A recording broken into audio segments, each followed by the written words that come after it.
Сәлем! Бүгін біз периодтық жүйеге саяхат жасаймыз. Бұл жүйе химиядағы ең маңызды карта.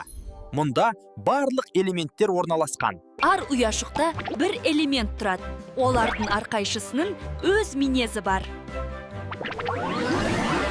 Тік бағыттағы бағандар топтар деп аталады. Ал көлденең қатарлар периодтар.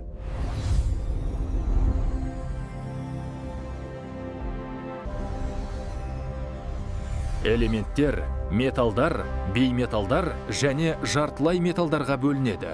Әр элемент атомнан тұрады.